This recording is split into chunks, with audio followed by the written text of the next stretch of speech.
Dun, dun, dun, dun.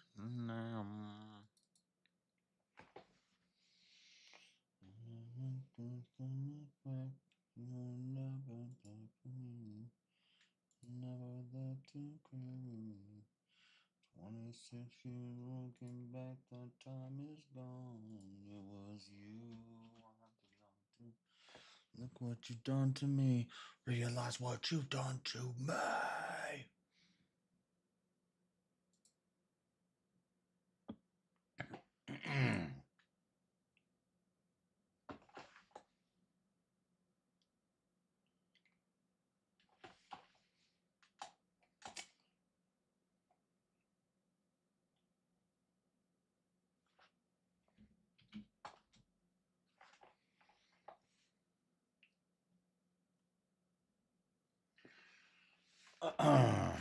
All right.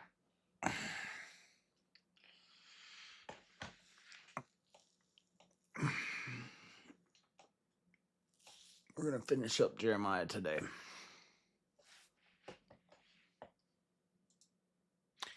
I just pre-ordered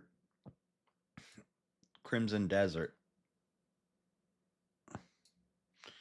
I'm creeping in again. Have a lot of free time, and I like your vibe, especially the Bible readings and video game playing. Well, thank you, sir. I appreciate it.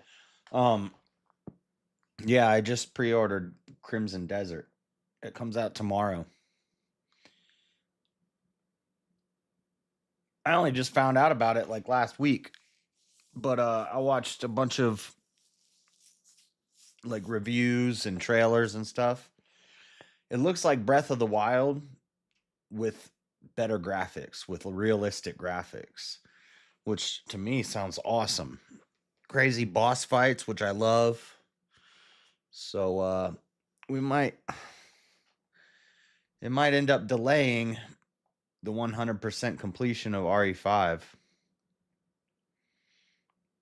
I'm very close. But and I'm not going to it comes out tomorrow.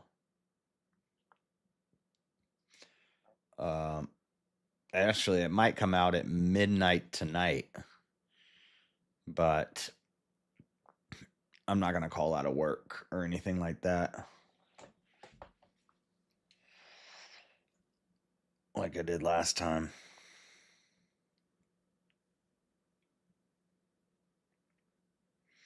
I could, but I need to start saving my time off for potential trips in the future. So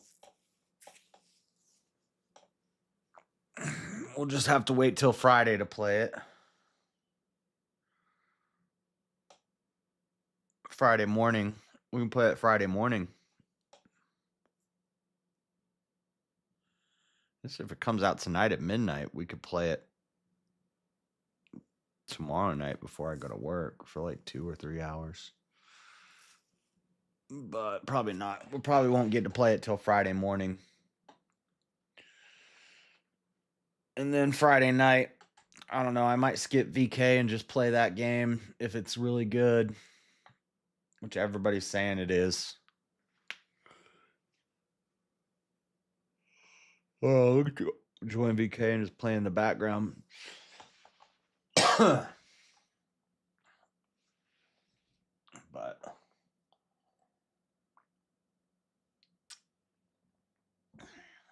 I'll definitely be playing Friday morning and Friday night.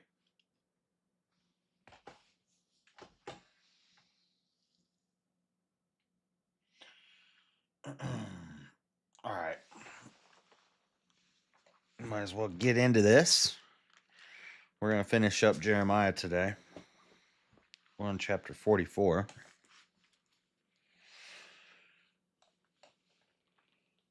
I just messaged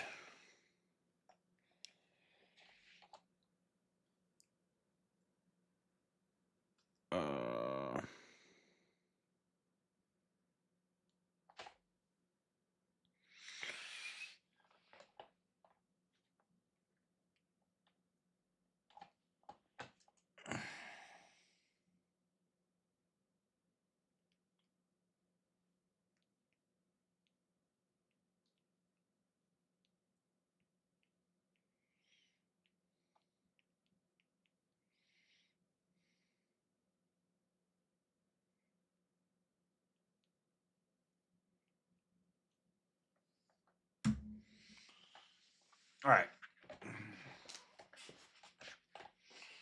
What do you? Oh, points shop. What do you do with points?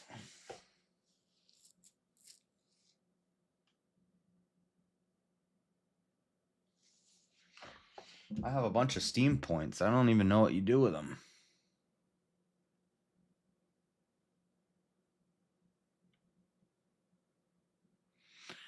Tile profile backgrounds.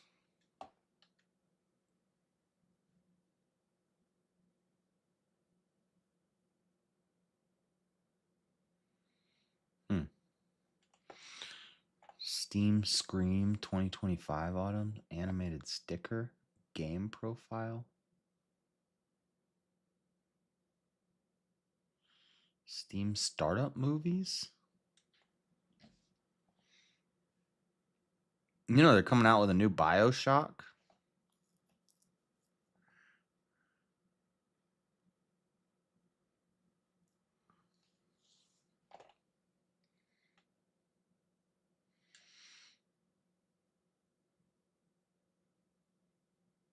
I don't even know what.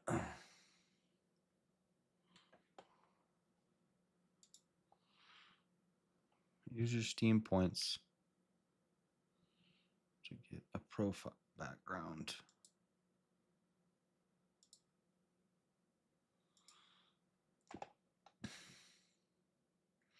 Oh, this one's way cooler.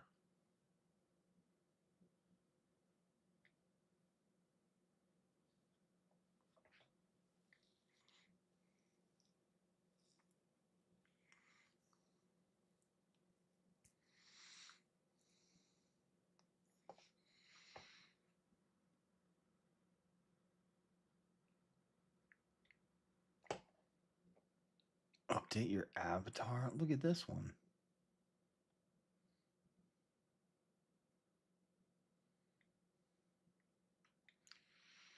Sorry, I never looked at this.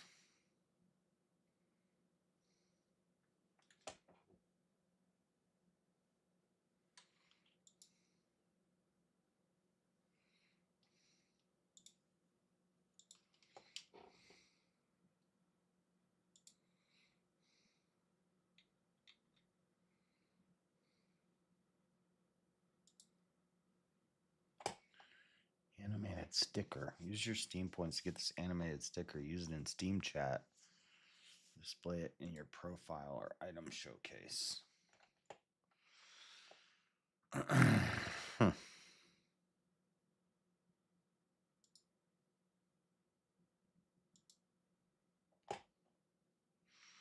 That's pretty neat. Anyway, just looking at this stuff. What is the Steam startup movie?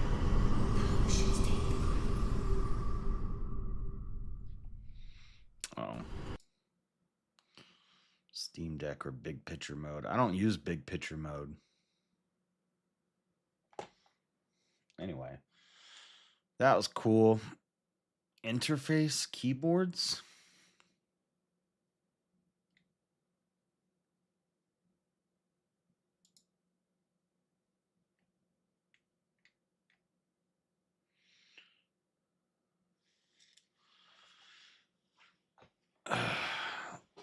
Okay, that's not very cool. Anyway. Popular game profiles.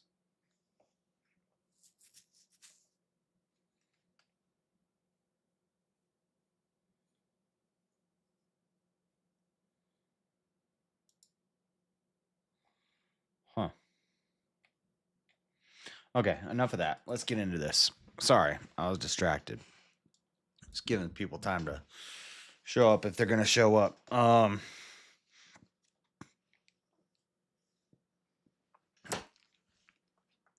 Let's get to this. We're in Jeremiah 44. And I'm going to try to, I'm going to wrap up Jeremiah today. So let's get into it. We're about to look at Egypt getting conquered because, not Gedaliah, but,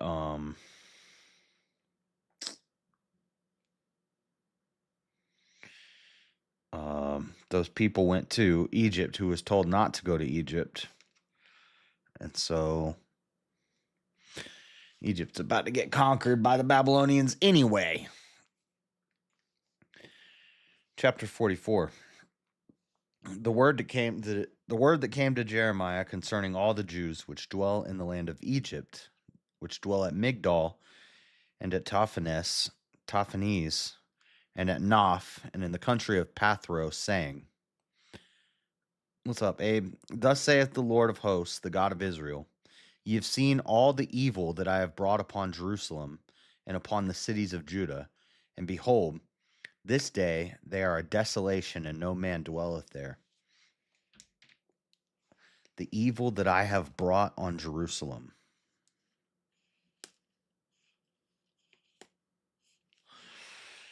The evil that I have proposed, the evil that I have done, the evil that I have caused. And it's always God talking. It just seems contrary to what everybody says. When I read Jeremiah and I find 20 places where God says he's going to do evil unto people, it flies in the face of everything that everybody says, which always never made sense to me. But now I read it here, and everything I always thought is confirmed. And everything everybody says,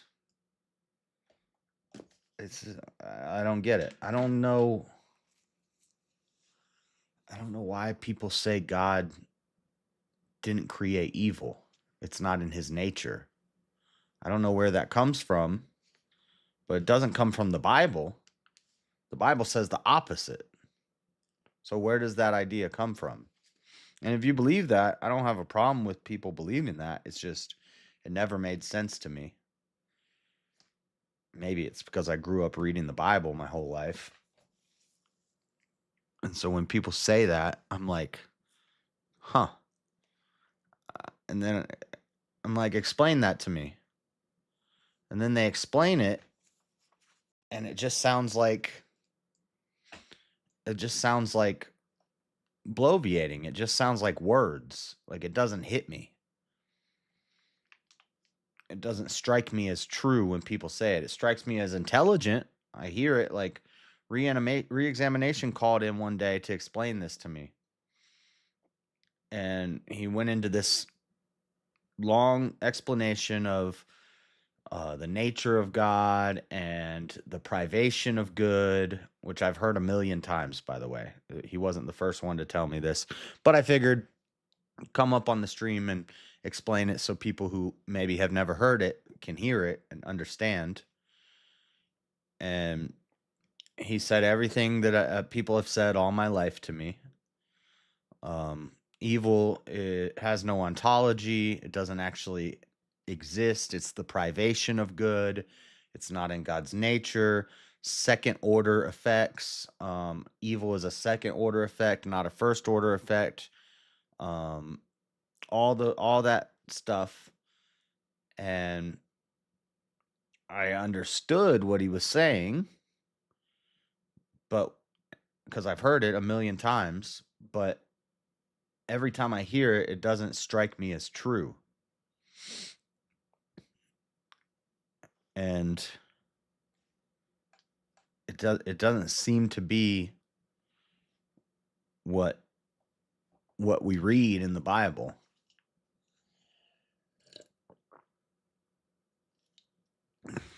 So do what you will with that. But I've highlighted every time in Jeremiah where it says this, and I think we're at like 20 times now.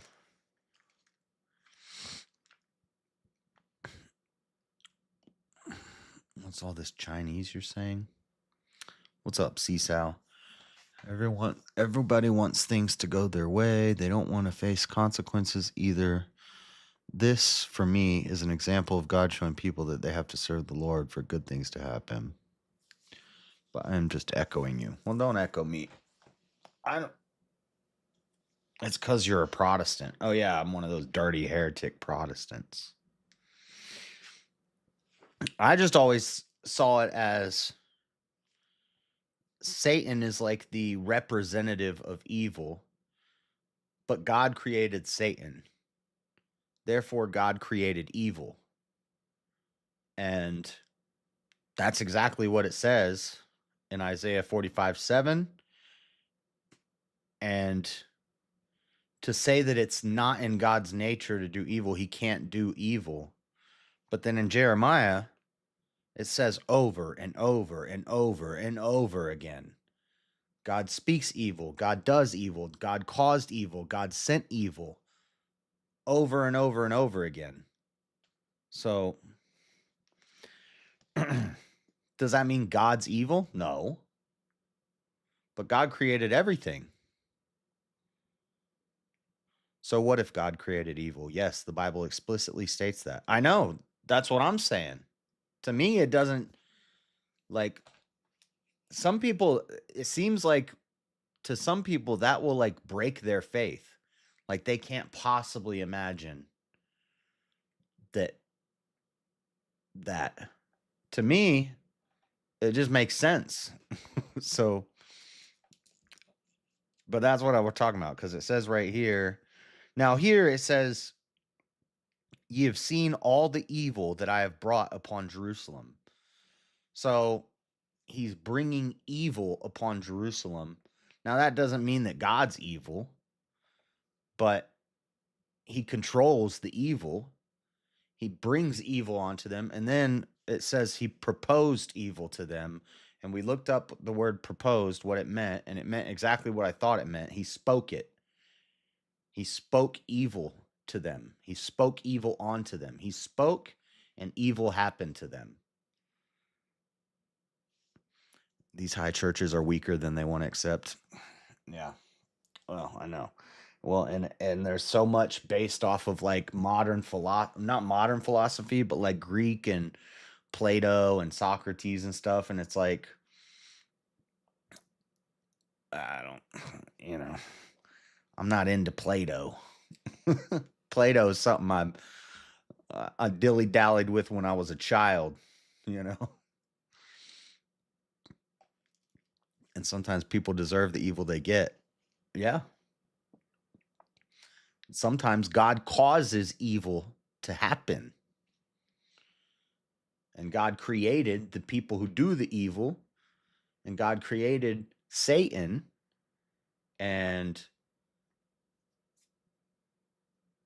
so, I mean, I don't think that makes God evil. It just means he controls the evil. He causes the evil. He created the evil, and he uses the evil. It says he uses Babylon, the evil people of Babylon, as a spear to bring evil onto Egypt to punish them. And then later he says, I'm going to curse Babylon too, because they're evil. So I'm going to use evil to do evil and then bring evil onto that evil. And I'm in control of all of it. So I know all the evil circumstances I found myself in were repercussions for my actions.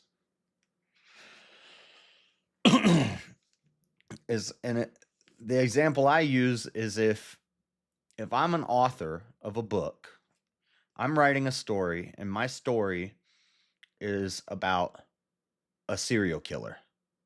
So in the story, I write about a serial killer, and the serial killer is serial killing. He's going around killing people.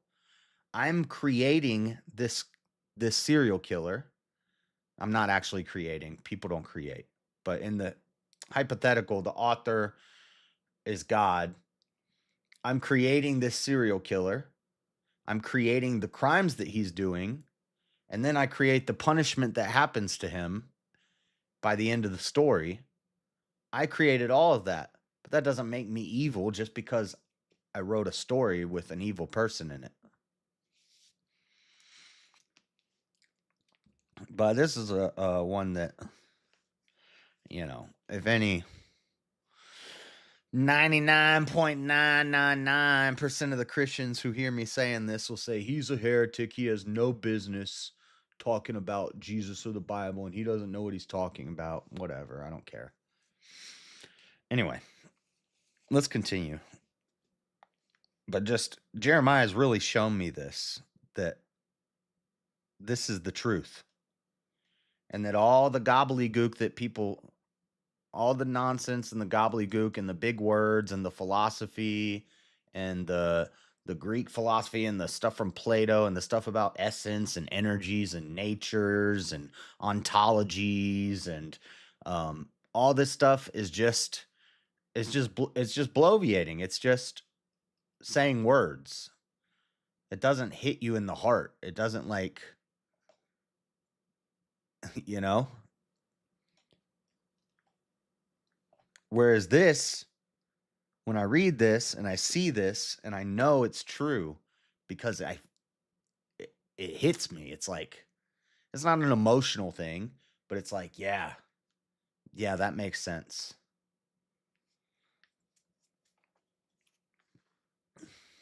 People create lots of evil, but sometimes God creates the evil. Yeah, exactly, Craig. With the second part you said, I don't agree with the first part because I don't believe people create. But people do evil. But Plato is good, but it is the work of men. God wrote this scripture. Facts. Yeah. Yeah, they're wordy. It's great if you like me, I love it because I like debating. And I love the ortho bro guys, how they can just destroy people in debates and they can twist up people's heads and it's not really it's not how I try to debate. It's not my style, but I do like I learn stuff from it.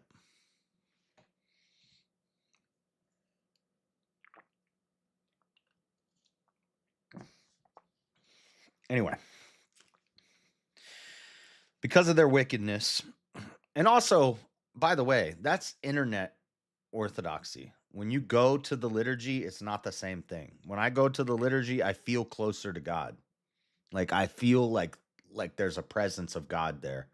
The way everybody stands, the chanting, the the incense and the way they walk around and everybody faces and they walk down the aisle and then they walk back the other way and the whole procedure when you understand that this is showing I forget what they call it, but it's like the whole life of Christ is it's not like a play, but it's like the crucifixion, the resurrection, all these things are symbolic of that. And so when I'm there, I feel that, not feel like not touchy feely, not like emotional, but like I feel a closeness of God when I'm at liturgy. But when I talk and I ask these questions to people, it doesn't ring true. It just sounds like they're trying to win a debate. Because of their wickedness, which they have committed to provoke me to anger, in that they went to burn incense, speaking of incense, and to serve other gods whom they knew not, neither they, ye, nor their fathers. And by the way, just because he's saying that these people are burning incense to these gods doesn't mean incense burning is bad. Uh, in the tabernacle in the temple, they're told to burn incense. So it's because they're burning incense to other gods. Why Orthodox and not Roman Catholic, brother? I just haven't checked out a Roman Catholic church. I think there's one not too far down that way, and I've wanted to go check it out, but I don't know. I'm really not into the whole denomination thing. I don't believe in denominations. So, to me, going to the churches wherever two or more are gathered in his name, um heaven is on earth, heaven is within me, the spirit's within me. all that's for on Sundays is one, practice and habits forming. It forms habits to stay in the practice of doing these things, fasting, going to church, reading your Bible every day, praying every day. These are things to get you into the habits, the right habits, and keep God at the front of your mind. And then the other reason is for community. It's for a church family. It's for people to, rather than going to the club, rather than going to the scum circle on Sundays, which they call the scum circle, the drum circle at the park. They call that church. To them, that's church. But rather than going to the scum circle or a club, or maybe if you, I don't know, let's say I started taking a jujitsu class twice a week. Um, then you'd have a community there. You'd have like your jujitsu family. Some people have their club family. Some people got their scum circle family. Christians, I think we should have our church family, and that's so it's the community and the habit forming. But what they call themselves, whether it's Catholic, Orthodox, Protestant, I don't care about all that. Now, if they got a dang rainbow flag out front and a woman preacher and they're, dude, I saw a video that made me sick the other day. It was one of these pride churches, and because trans awareness week is coming up soon, and they're like all these kids, and they're like, there's a woman pastor with rainbow flags everywhere, and they're like teaching the kids Jesus loves you even if you have a boyfriend. And they're talking to, there's like these two little boys in the front row, and the one boy's kind of like, and then they got a mom there. I don't see any father around, but I see a mom with two little boys. They're not brothers, you could tell, because they look totally different. And the one boy is all rainbowed out. The other boy looks like he doesn't like it. And he's kind of like, stop. And the other boy with the rainbows on is like looking up at the mom. And then he's like rubbing the other boy's arm. And these kids are like 6 years old. And he's like rubbing the older boy's arm and trying to hold his hand. And the other boy's like, no, I don't want to hold your hand. But the other kid's like, yeah, yeah. And the preacher's up there saying, Jesus loves you for homosexuality and all this stuff. That's evil. Okay? That's evil. I don't need to know what denomination you are. I don't care. All I know is you're evil. So, but the problem is some of these Catholics and Orthodox would put me in that same box if I say I don't believe in denominations. I don't see nothing about Catholic, Orthodox, denominations in the Bible. I do see the Church of Thessalonica. I see the Church of Corinth. I see the Church of Rome. I see different countries have different churches that have different practices and different dogmas. And you know what I see? I see Paul go there and say, "You're doing this wrong. You're doing this right, but you're still my brother." To my brothers in Thessalonica, to my brothers in Corinth, to my brothers at Ephesus, they're still all our brothers. We're still all brothers, but it really irks me when I hear Orthodox people say Protestants aren't Christians. That fires me up. That gets me fired up. I don't even consider myself a Protestant, by the way, because I don't protest. I'm not protesting nothing. I'll go to a Catholic church or an Orthodox church or a Protestant church. I don't care. Those women are going to burn in hell. Well, well, We'll pray for him. We got to love our enemy. We got to, hopefully, they'll, I don't know, maybe a rock will fall on their head and they'll get amnesia and they'll wake up and come out of it and snap into reality. But most likely, if I was a betting man, you're probably right, Cecil. But I don't want to wish that on nobody. What's up with the video he inserted you onto, Cecil? What the? Don't be putting N words in the thing.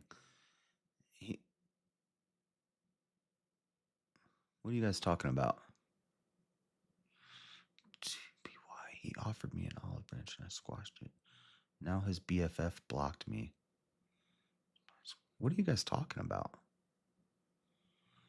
Oh, somebody in JLP's chat or something. All right, enough talking. Yeah, never mind. I don't know what y'all are talking about. Enough blathering. Let's keep reading. Where were we? Okay, I'm gonna start back at 3. Okay, because of their this chapter 44:3. Because of their wickedness which they have committed to provoke me to anger, in that they went to burn incense and to serve other gods whom they knew not, neither they, ye, nor your fathers. Howbeit, I sent unto you all my servants the prophets, rising early and sending them, saying, Oh, do not this abominable thing that I hate. But they hearken not, nor incline their ear to turn from their wickedness, to burn no incense unto other gods. Wherefore my fury and mine anger was poured forth, and was kindled in the cities of Judah, and in the streets of Jerusalem, and they are wasted and desolate as at this day. Therefore now thus saith the Lord, the God of hosts, the God of Israel, wherefore commit ye this great evil against your souls, to cut off from you man and woman, child and suckling out of Judah, to leave you none to remain. In that ye provoke me to wrath with the works of your hands, burning incense unto other gods in the land of Egypt, whither ye be gone to dwell, that ye might cut yourselves off, and that ye might be a curse and a reproach among all the nations of the earth. They tried to hide in Egypt. It ain't gonna work. Have ye forgotten the wickedness of your fathers, and the wickedness of the kings of Judah, and the wickedness of their wives, and your own wickedness, and the wickedness of your wives, which they have committed in the land of Judah, and in the streets of Jerusalem? They are not humbled even unto this day. Neither have they feared, nor walked in my law, nor in my statutes, that I set before you and before your fathers. Therefore, thus saith the Lord of hosts, the God of Israel, Behold, I will set my face against you for evil, and to cut off all Judah. And I will take the remnant of Judah that have set their faces to go into the land of Egypt to sojourn there, and they shall all be consumed, and fall in the land of Egypt. They shall even be consumed by the sword and by the famine.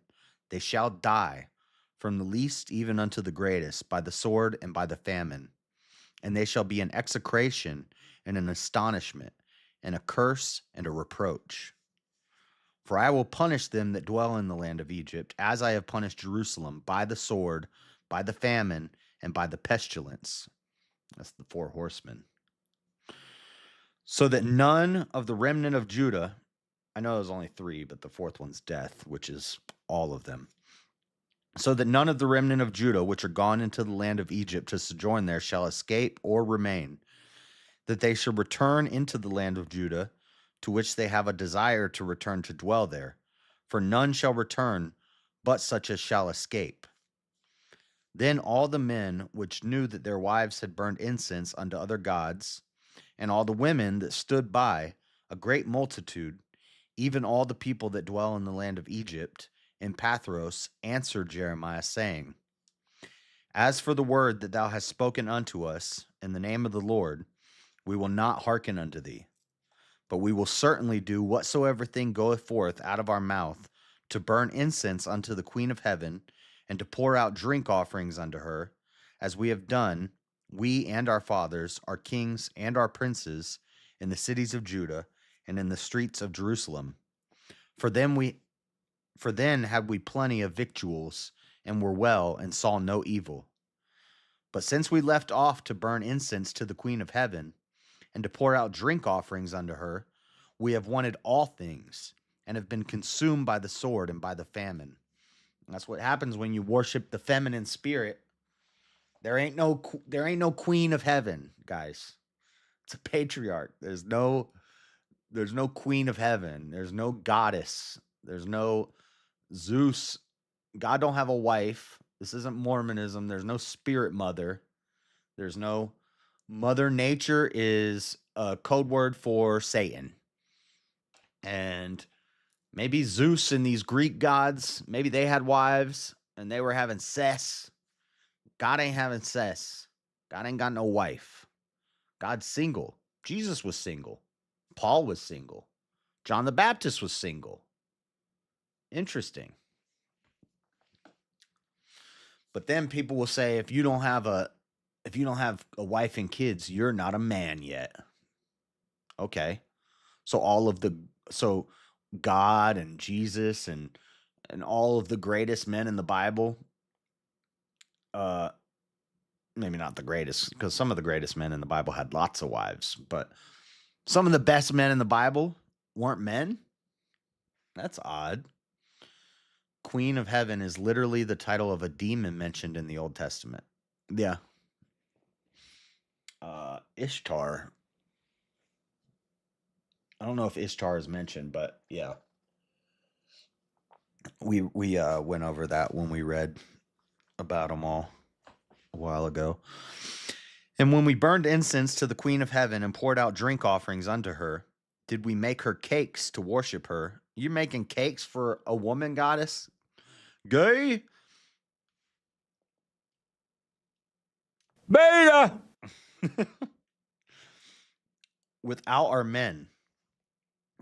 Pour out drinks offerings unto her without our men. Oh, the women were doing it.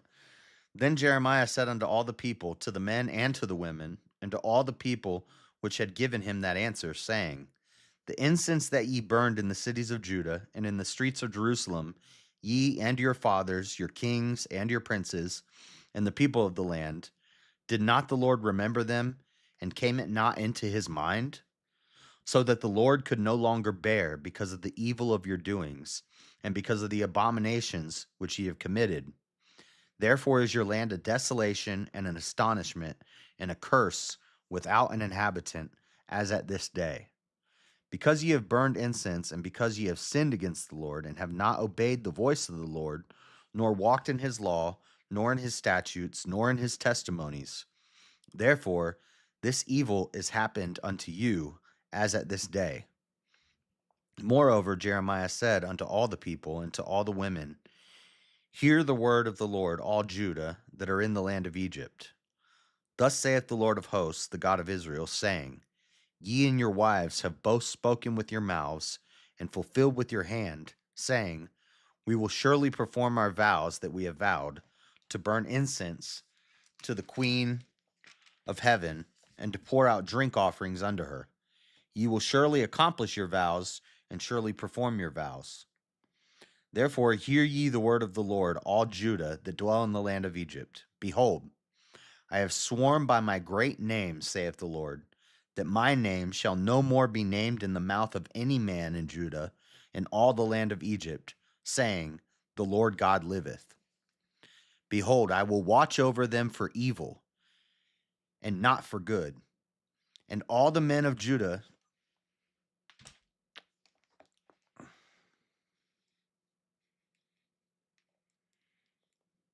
that are in the land of Egypt shall be consumed by the sword and by famine until there be an end to them. Yet a small number that escape the sword shall return out of the land of Egypt into the land of Judah, that are gone into the land of Egypt to sojourn there, shall know whose word shall stand, mine or theirs. And this shall be a sign unto you, saith the Lord, that I will punish you in this place, that ye may know that my word shall surely stand against you for evil. My word shall surely stand against you for evil. So that could just mean for the evil that you do. But when you read it in context with the rest of Jeremiah, I don't think that's what it's saying. I'm going to need more. This is a long chapter. Thus saith the Lord, behold, I will give Pharaoh Hophra, king of Egypt, into the hand of his enemies, and into the hand of them that seek his life, as I gave Zedekiah, king of Judah, into the hand of Nebuchadnezzar, king of Babylon, his enemy, and that sought his life.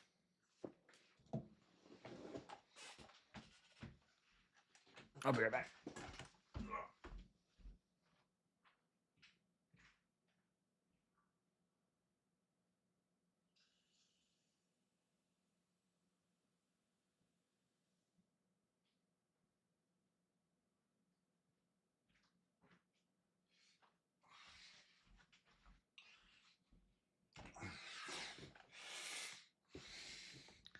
Keep your cussing out of here, Marilyn. We're reading the Holy Bible. You just cussed a few minutes ago, Seesaw.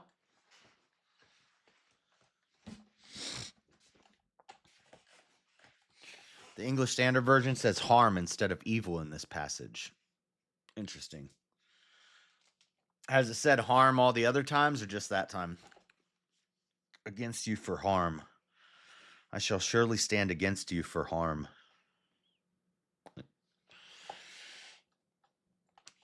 The English Standard Version, the ESV. I like the ESV. It's just more modernized. So I think they probably changed that because modern Christianity says no, God cannot do evil. God did not create evil. So that would cause problems with that narrative. Yeah, you cussed. You said the S word right up here.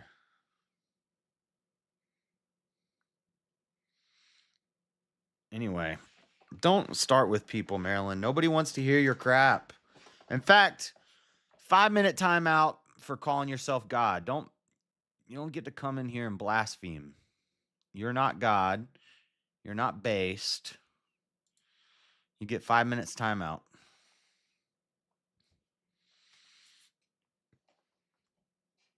I'm not crazy about the English style Bible that says thou and ye and lo. I like it. I like this old language. You're talking about the King James. Yeah, a lot of people like the more modern stuff. I like the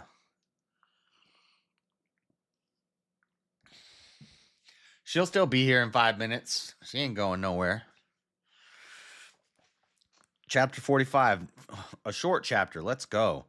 The word that Jeremiah the prophet spake unto Baruch the son of Neriah, when he had written these words in a book at the mouth of Jeremiah, in the 4th year of Jehoiakim the son of Josiah, king of Judah, saying, Thus saith the Lord, the God of Israel, unto thee, O Baruch, thou didst say, Woe is me now, for the Lord hath added grief to my sorrow. I fainted in my sighing, and I find no rest. Thus shalt thou say unto him, The Lord saith thus, Behold, that which I have built will I break down, and that which I have planted I will pluck up, even this whole land. And seekest thou great things for thyself? Seek them not. For behold, I will bring evil upon all flesh, saith the Lord. But thy life will I give unto thee for a prey in all places whither thou goest.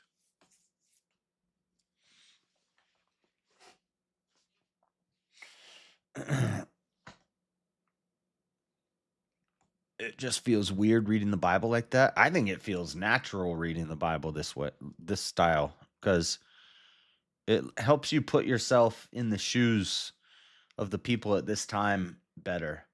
And it makes you slow down to make sure you're reading it correctly. Because if it's like modernized, I can read really, really fast.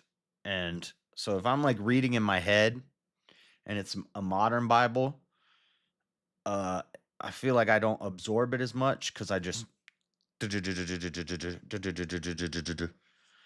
when you read this style, you got to slow down and you got to pay attention to all the punctuation and all that. I'm not hating on it. It is kind of cool. Yeah, it's just a preference. Some people like this style, some people don't. In a world full of modernity, reading Old English is awesome to me. I think so too.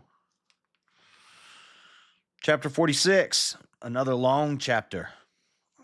The word of the Lord which came to Jeremiah the prophet against the Gentiles, against Egypt, against the army of Pharaoh Necho, king of Egypt, which was by the river Euphrates, and Charchemish, which Nebuchadnezzar, king of Babylon, smote in the 4th year of Jehoiakim, the son of Josiah, king of Judah. Order ye the buckler and shield, and draw near to battle. Harness the horses, and get up, ye horsemen, and stand forth with your helmets. Furbish the spears, and put on the brigadines. Wherefore have I seen them dismayed, and turned away back? And their mighty ones are beaten down, and are fled apace, and look not back. For fear was round about, saith the Lord. This is the battle with Egypt. Let not the swift flee away, nor the mighty man escape. They shall stumble, and fall toward the north by the river Euphrates. Who is this that cometh up as a flood, whose waters are moved as the rivers? Egypt riseth up like a flood, and his waters are moved like the rivers. And he saith, I will go up, and will cover the earth. I will destroy the city, and the inhabitants thereof. Come up, ye horses, and rage, ye chariots, and let the mighty men come forth. The Ethiopians and the Libyans that handle the shield. Oh, Lydians. No. Oh, it was Libyans. Then this is Lydians that handle and bend the bow. For this is the day of the Lord God of hosts, the day of vengeance, that he may avenge him of his adversaries. And the sword shall devour, and it shall be satiated and made drunk with their blood. For the Lord God of hosts hath a sacrifice in the north country by the river Euphrates. Go up into Gilead and take balm, O virgin, the daughter of Egypt. In vain shalt thou use many medicines, for thou shalt not be cured. The nations have heard of thy shame, and thy cry hath filled the land. For the mighty man hath stumbled against the mighty, and they are fallen both together.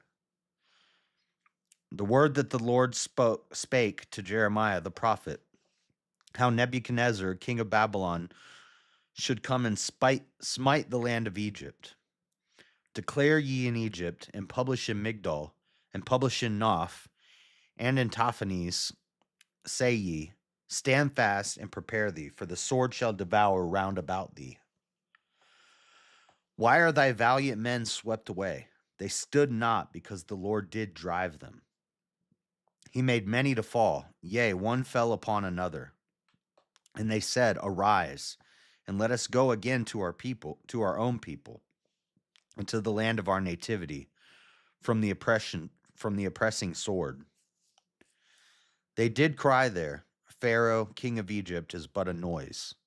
He hath passed the time appointed.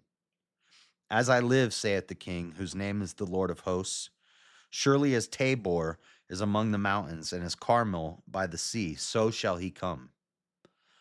O thou daughter dwelling in Egypt, furnish thyself to go into captivity. For Noph shall be waste and desolate without an inhabitant. Egypt is like a very Egypt is like a very fair heifer, but destruction cometh out of the north. Also, her hired men are in the midst of her like fatted bullocks, for they also are turned back and are fled away together. They did not stand, because the day of their calamity was come upon them, and the time of their visitation. The voice thereof shall go like a serpent. I need to look something up real quick. 21, 46, 21. I want to see if this is raw calamity here. Jeremiah 46, 21, interlinear. I want to see if this word calamity is raw.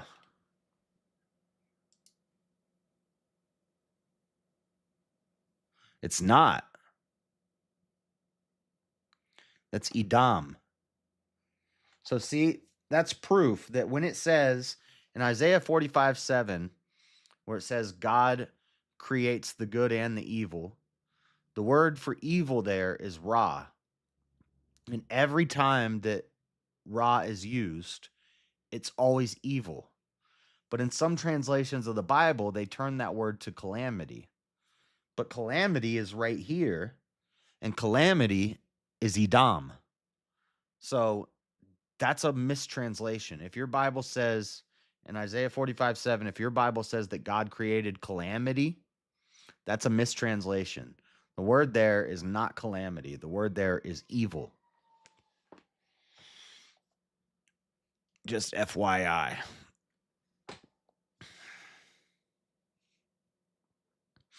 The day of their calamity was come upon them in the time of their visitation. Oh God, she's back.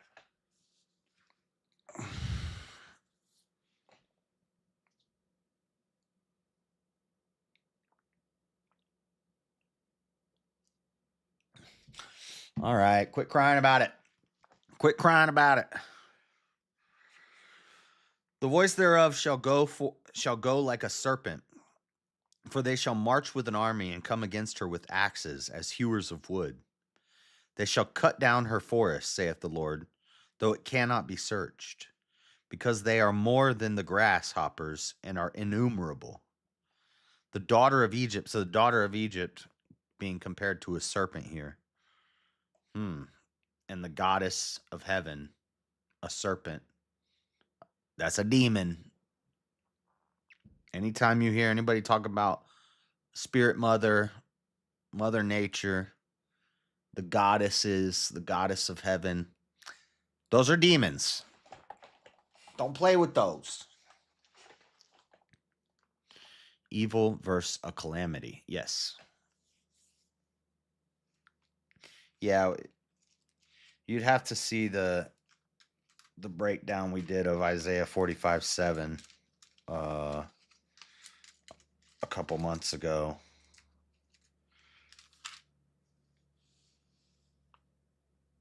It says, I form the light and create darkness. I make peace and create evil. I, the Lord, do all these things. Some Bibles say, I make peace and create calamity. And so we looked up the word here, evil, and it's Ra in Hebrew, which means evil. And then right here, I find the word calamity, and I look it up, and it's a different word. So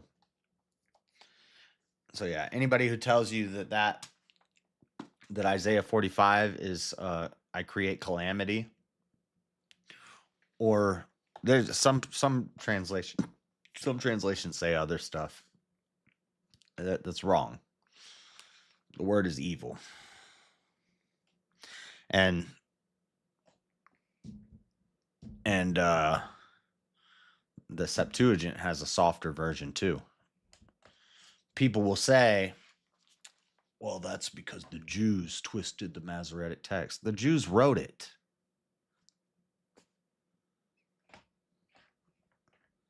Why would I take a Jewish script written by a Jewish person, translate it into Greek, then translate it back into Hebrew, then translate it into English?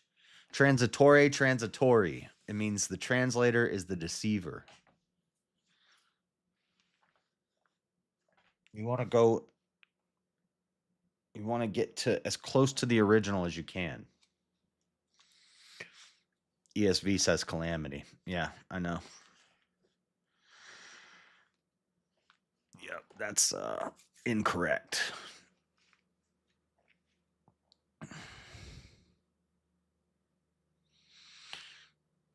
You can infer some better context when you look at all the translations. Yep. Well, that's what I do. That's what we do here. It's called heuristics, is when you compare all the different translations. I like the concept of the Septuagint, although I cannot read Greek. Well, mine is in English. They have them in English, but um, yeah, I prefer to rather than go from Hebrew to English or Hebrew to Greek to English, just go Hebrew to English.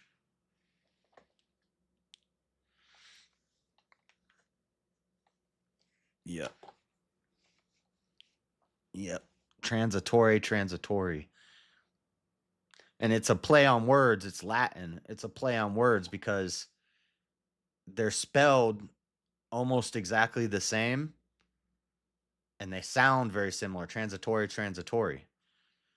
So it's a play on words. It's like these two words look the same, sound the same, transitory, but they mean two totally different things. The translator, one means translator, one means deceiver. So it's a fun little Latin play on words there. Actually, I think one of the words means nothing. Uh, but the reason they use it is because it's like this is what the word is, and then this word means nothing, and so what they're saying is translation is the deception.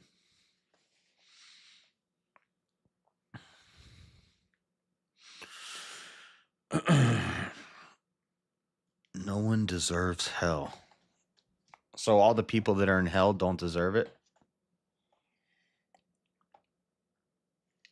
I don't know why I'm asking Marilyn this. She's some weird monist. She's some weird monist pagan Gnostic witch. So there's no point in trying to use Christian logic with her. But to say that no one deserves hell doesn't make sense if you're a Christian, because that means all the people that are in hell don't deserve to be there. And that means God was wrong. So to a Christian, what you just said is nonsense. But to a monist, Gnostic, pagan witch woman who thinks she's God, I guess what you said makes perfect sense.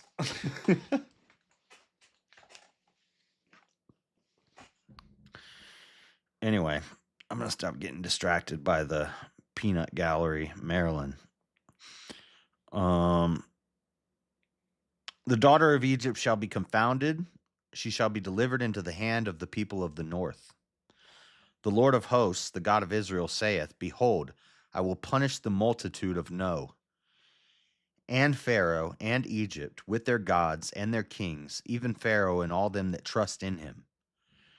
And I will deliver them into the hand of those that seek their lives, and into the hand of Nebuchadnezzar, king of Babylon, and into the hands of his servants.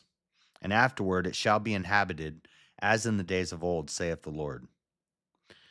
But fear not thou, O my servant Jacob, and be not dismayed, O Israel. For behold, I will save thee from afar off, and thy seed from the land of their captivity. And Jacob shall return and be in rest and at ease, and none shall make him afraid. He's talking to the remnant who went into slavery in Babylon, because he said from the beginning, he said, if you try to run, you're going to die. If you try to fight, you're going to die. If you try to hide, you're going to die. The only way you survive this is if you surrender and go be a slave for 70 years. You go be a slave in Babylon for 70 years, and one day I will restore you again. If you try to get away, you're dead. You're cut off. So there's a situation where slavery was justified, and it was the best possible option. Look at that. That's crazy, isn't it? Wow. Fear thou not, O Jacob, my servant, saith the Lord. My servant, saith the Lord. For I am with thee. For I will make a full end of all the nations whither I have driven thee. but I will not make a full end of thee, but correct thee in measure. Yet will I not leave thee wholly unpunished.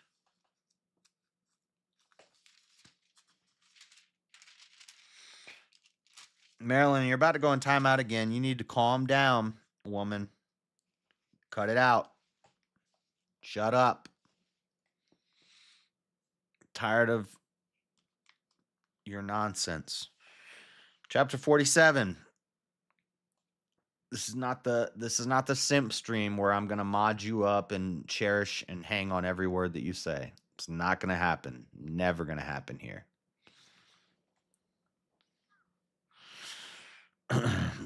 Y'all want hell to exist because your hearts are wicked. All right, timeout. I'm going back in timeout, woman. 5 minutes. 5 minutes in timeout, woman.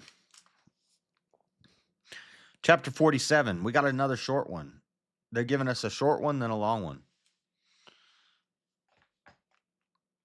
The word of the Lord that came to Jeremiah the prophet against the Philistines before that Pharaoh smote Gaza.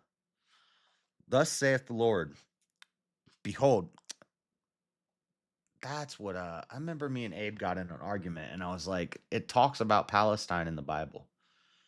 And he said, no, it talks about Palestia or something like that. And I got in an argument with him, and then I realized later I was wrong. But I was also kind of right, because it does mention Gaza, which is part of modern day Palestine.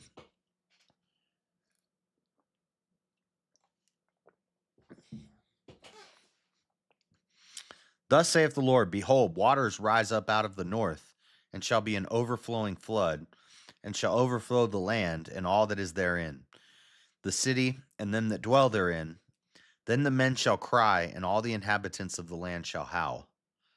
At the noise of the stamping of the hoofs of his strong horses, at the rushing of his chariots, and at the rumbling of his wheels, the fathers shall not look back to their children for feebleness of hands.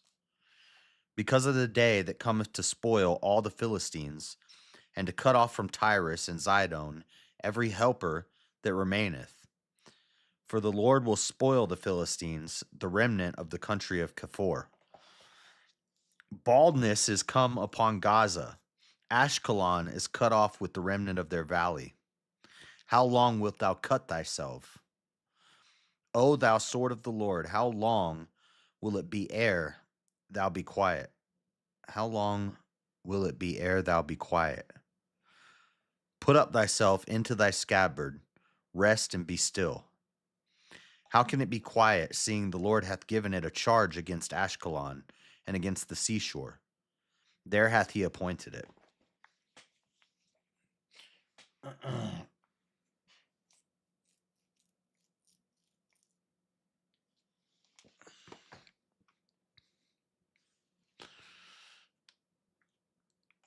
You can't take back the past. Things done in the past are set in stone. Our actions are eternal. I agree you can't take back the past, but I would say the past doesn't even exist. But I get what you're saying. Chapter 48. Against Moab, thus saith the Lord of hosts, the God of Israel, woe unto Nebo. Nebo, finding Nebo, for it is spoiled. Kiriathaim is confounded and taken. Mizgab is confounded and dismayed. There shall be no more praise of Moab. In Heshbon they have devised evil against it. Come and let us cut it off from being a nation. Also thou shalt be cut down, O madmen. The sword shall pursue thee. A voice of crying shall be from Horonaim, spoiling and great destruction. Moab is destroyed. Her little ones have caused a cry to be heard. For in the going up of Luhith, continual weeping shall go up. For in the going down of Horonaim, the enemies have heard a cry of destruction. Flee, save your lives, and be like the heath in the wilderness. The heath is the woods, the trees. That's where we get the word heathen from. Heathen, a heathen doesn't actually necessarily mean like an evil person. We think the word heathen means like oh, you heathen, like a degenerate piece of crap who does nasty stuff. We call him, you're a dirty heathen. Heathen just means uh like an earthly person, which usually is a bad thing, but not necessarily, well, it is. What am I trying to say? You could be like, if you're a person that lives off in the woods and homesteads, um, you could be considered a heathen. You live off the earth. And, but also it kind of means like, heath is the woods in the wilderness. And then the heathen is one who dwells in the woods. But it's also on a spiritual level, a heathen would be like a worldly person, a secular person. So it doesn't necessarily mean that they're going around doing a bunch of evil, degenerate stuff. It just means they're not a child of God.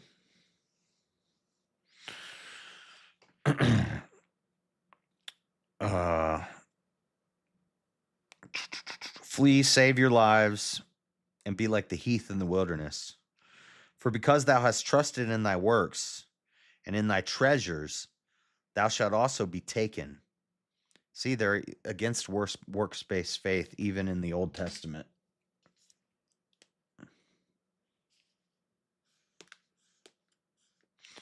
You can't do works. You can't work your way into heaven.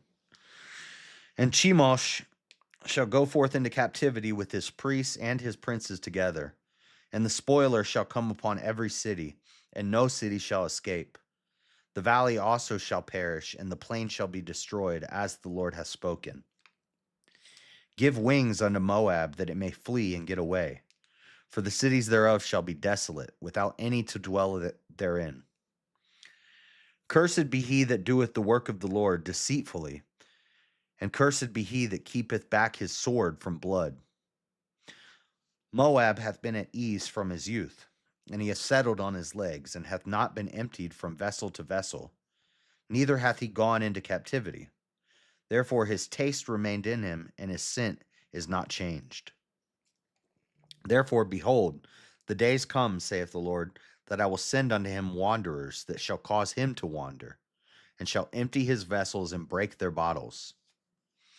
And Moab shall be ashamed of Chemosh, as the house of Israel was ashamed of Bethel, their confidence.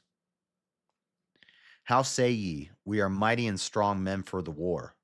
Moab is spoiled and gone up out of her cities, and his chosen young men are gone down to the slaughter, saith the king, whose name is Lord of hosts. The calamity of Moab is near to come, and his affliction hasteth fast. All ye are about him, bemoan him. And all ye that know his name say, how is the strong staff broken, and the beautiful rod? Thou daughter that dost inhabit Dibon, come down from thy glory, and sit in thirst, for the spoiler of Moab shall come upon thee, and he shall destroy thy strongholds. I'm pretty sure the spoiler, every time it's talking about the spoiler, it's talking about Nebuchadnezzar. But it could be a spoiler is basically the person. I mean, it could also be like the literal interpretation would be it's talking about Nebuchadnezzar. The um, allegorical interpretation would be that it's Satan. Satan is the spoiler. Or the accuser.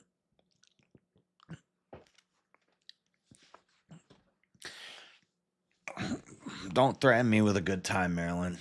That's not going to work here on me. Okay. I don't care if you don't come back. I really don't. I've kind of gotten tired of the played out, I'm God.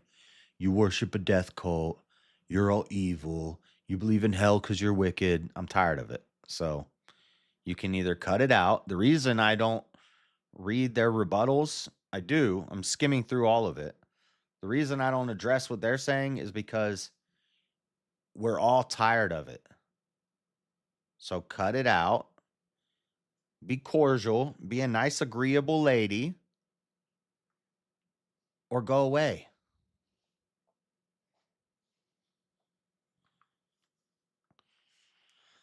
Thou daughter that dost inhabit Dibon, come down from thy glory and sit in thirst.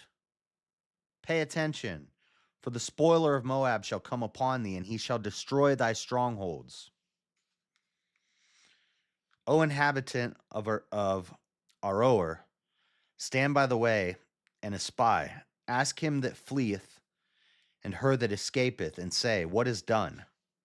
Moab is confounded, for it is broken down. Howl and cry. Tell ye it in Arnon that Moab is spoiled, and judgment is come upon the plain country, upon Holon, and upon Jehazah, and upon Mephaath.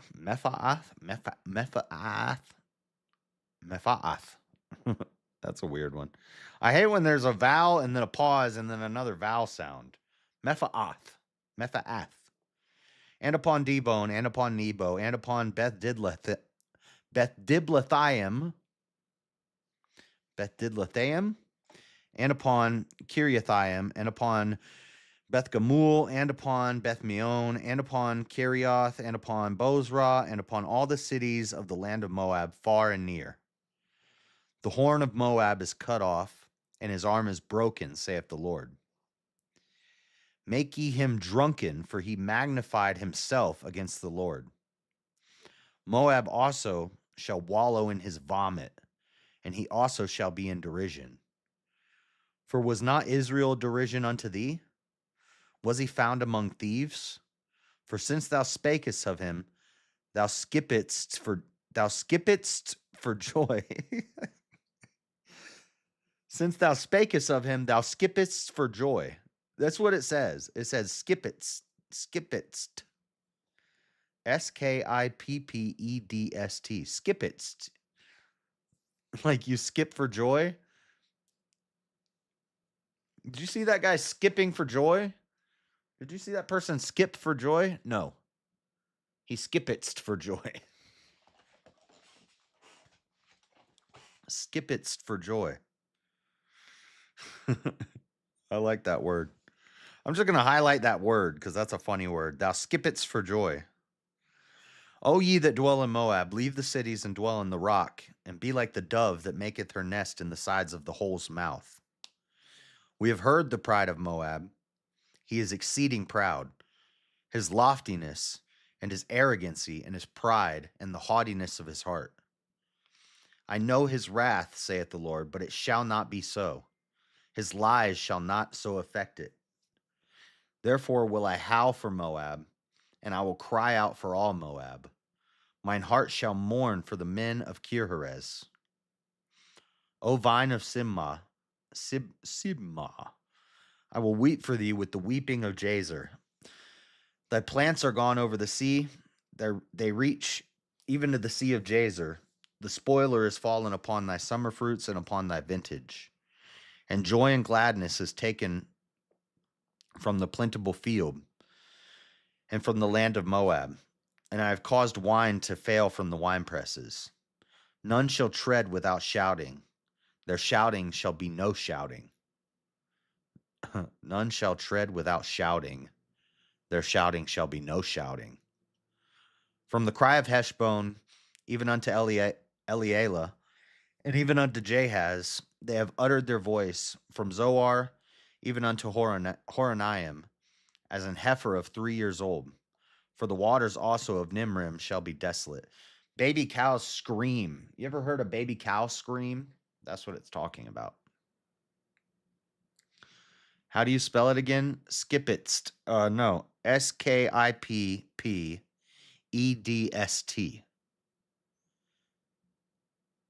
Yeah, it's not EDTH. It's EDST. Skippedst. Skippedst.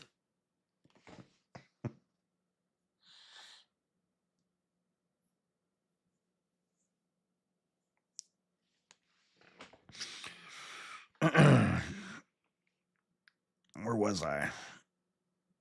The heifer of 3 years old. You're, they'll scream like the heifer from 3 years old.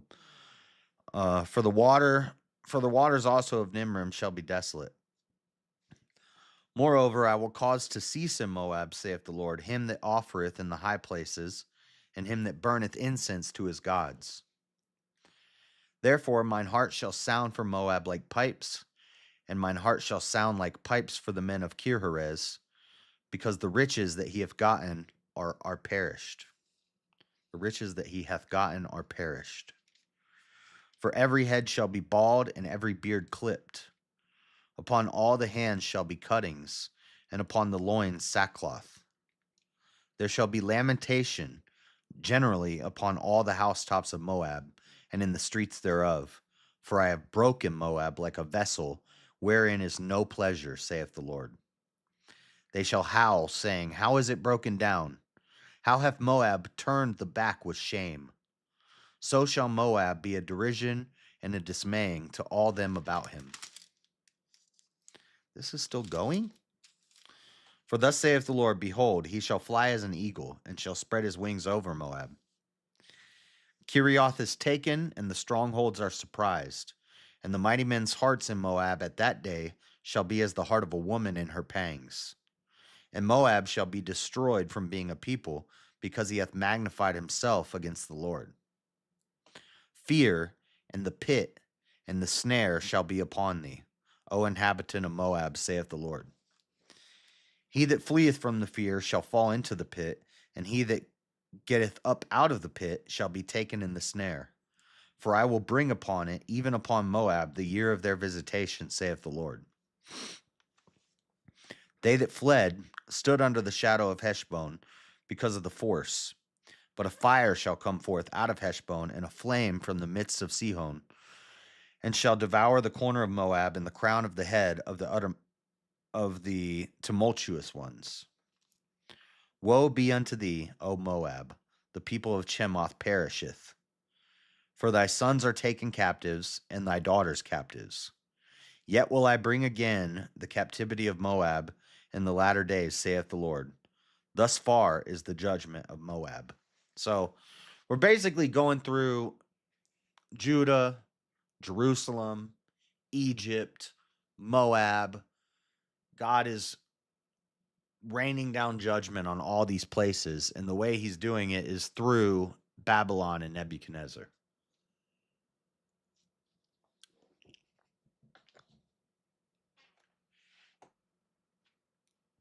Why are you still talking? And I'm not going to say. Why are you still talking? You said you were leaving. You don't have to announce your departure. Just leave. I didn't tell you you had to leave. I said cut it out or leave. You have free will. You have choices. And then you say, I'm leaving. Don't talk to me. And then you just keep talking and talking and talking. Cut it out. Either stop, act like a nice lady, an agreeable, nice, friendly lady, and listen to the Bible, or leave. I didn't command you to go. I gave you options. So shut up. You are choosing. It's your choice. Where are we at?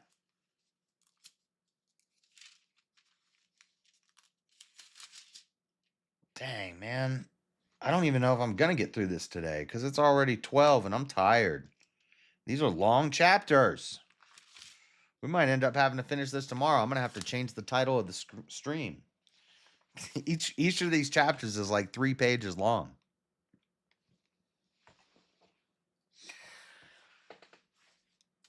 I almost need to get more water before I start this one. This is a long one too.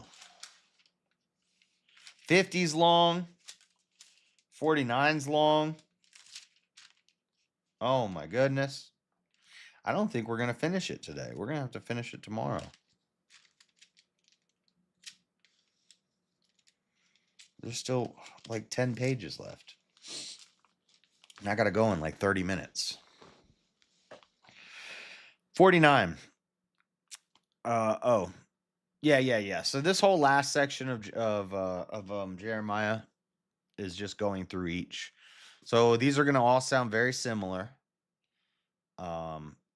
It's going to be a bit of a trudge because it's just going to be kind of repetitive. Judah, Jerusalem, Egypt, Moab, Ammon, Edom. But we are going to get some other prophecies here, so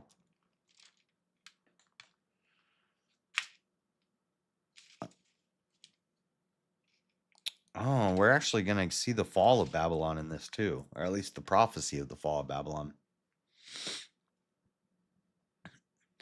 These prophecies are all very real and they each happen like God said they would. Exactly.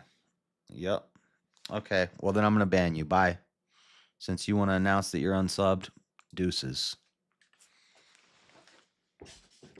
Now we don't have to worry about that anymore. Now you're banned. Chapter 49. Concerning the Ammonites, thus saith the Lord, hath Israel no sons? Hath he no heir? Why then doth their king inherit Gad, and his people dwell in his cities? Therefore, behold, the days come, saith the Lord, that I will cause an alarm of war to be heard in Rabath of the Ammonites, and it shall be a desolate heap, and her daughters shall be burned with fire. Then shall Israel be heir unto them that were his heirs, saith the Lord. Howl, O Heshbon, for Ai is spoiled. Cry, ye daughters of Rabah, gird you with sackcloth, lament and run to and fro by the hedges. For their king shall go into captivity, and his priests and his princes together. Wherefore glorious thou in the valleys, thy flowing valley, O backsliding daughter, that trusteth in her treasures, saying, who shall come unto me? Behold, I will bring a fear upon thee, saith the Lord God of hosts, from all those that be about thee. And ye shall be driven out every man right forth, and none shall gather up him that wandereth. And afterward I will bring again the captivity of the children of Ammon, saith the Lord. Concerning Edom, thus saith the Lord of hosts, is wisdom no more in Teman? Is counsel perished from the prudent? Is their wisdom vanished?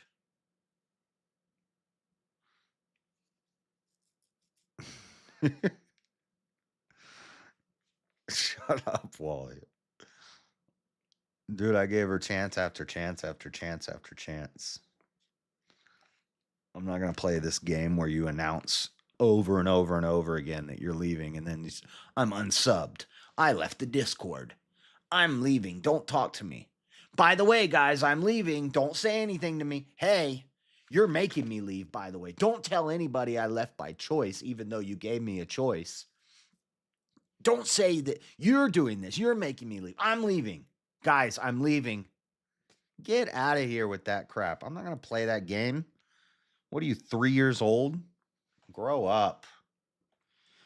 Flee ye. Turn back. Too late. Dwell deep, O inhabitants of Dedan. Oh, wait. For I will bring the calamity of Esau upon him, and the time that I will visit him. If grape gatherers come to thee, would they not leave some gleaning grapes? If thieves by night, they will destroy till they have enough.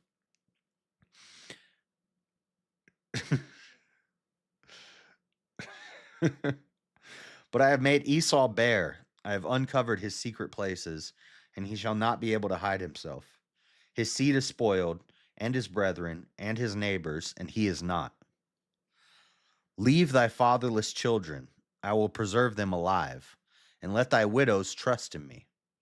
For thus saith the Lord, behold, they whose judgment was not to drink of the cup have assuredly drunken. And art thou he that shall altogether go unpunished?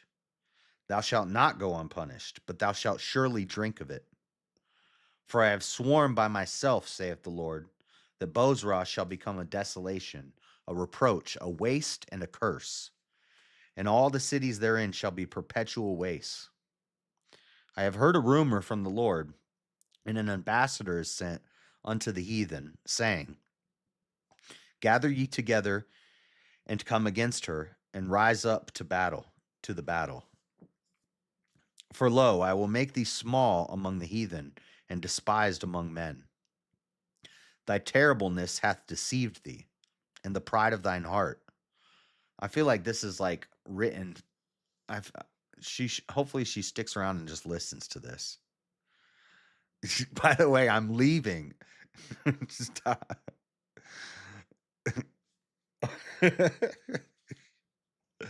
O thou that dwellest in the clefts of the rock, that holdest the height of the hill, though thou shouldest make thy nest as high as the eagle, I will bring thee down from thence, saith the Lord. Also, Edom shall be a desolation. That's the white people. If you listen to Chris Terry, Edom and the Edomites, that's us, Wally. We're Edomites.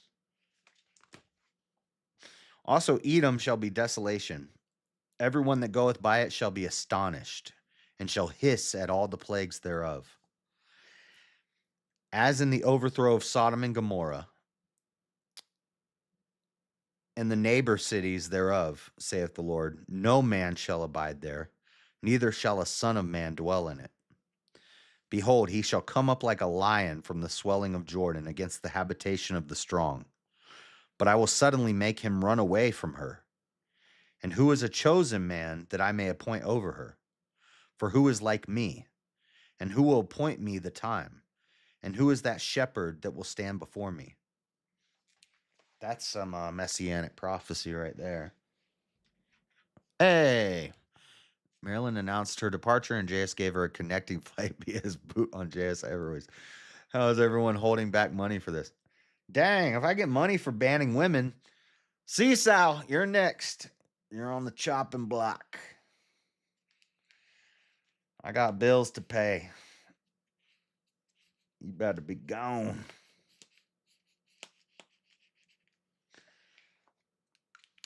You better be gone. If I knew banning women got me paid.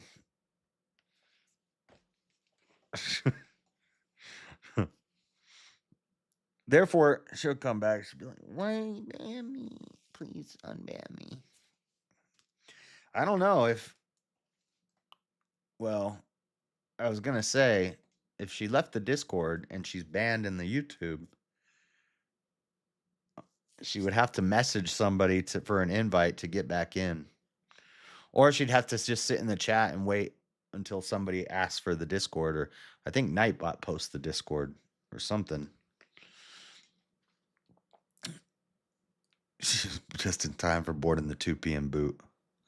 Mods don't count. I know. I can't ban CISO.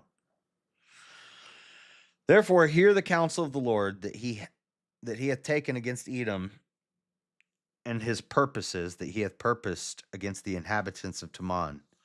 Surely the last of the flock shall draw them out. Surely he shall make their habitations desolate with them. The earth is moved at the noise of their fall. At the cry, the noise thereof was heard in the Red Sea. Behold, he shall come up and fly as the eagle, and spread his wings over Bozrah. And at that day shall the heart of the mighty men of Edom be as the heart of a woman in her pangs. Concerning Damascus, Hamath is confounded, and Arpad, for they have heard evil tidings. They are faint-hearted. There is sorrow on the sea. It cannot be quiet. Damascus is waxed feeble and turneth herself to flee, and fear has seized on her. Anguish and sorrows have taken her as a woman in travail. How is the city of praise not left, the city of my joy? Therefore her young men shall fall in her streets, and all the men of war shall be cut off in that day, saith the Lord of hosts. And I will kindle a fire in the wall of Damascus, and it shall consume the palaces of Ben-Hadad. Concerning Kedar, and concerning the kingdoms of Hazor, which Nebuchadnezzar king of Babylon shall smite, thus saith the Lord, Arise ye, go up to Kedar, and spoil the men of the east. Their tents and their flocks shall they take away. They shall take to themselves their curtains and all their vessels, and their camels, and they shall cry unto them. Fear is on every side. Flee, get you far off, dwell deep, O ye inhabitants of Hazor, saith the Lord. For Nebuchadnezzar, king of Babylon, hath taken counsel against you, and hath conceived a purpose against you. Arise, get you up unto the wealthy nation that dwelleth without care, saith the Lord, which have neither gates nor bars, which dwell alone. And their camels shall be a booty, and the multitude of their cattle a spoil. And I will scatter into all winds them that are in the utmost corners, and I will bring their calamity from all sides thereof, saith the Lord. And Hazor shall be a dwelling for dragons, and a desolation forever. Those are dinosaurs. Pangs. Like a woman in her pangs, Pangs. Like a woman in travail or a woman in her pangs is giving birth. You know, birth pangs. So it said the warrior's heart will become like a woman in her pangs, like a woman crying because she's having birth pangs.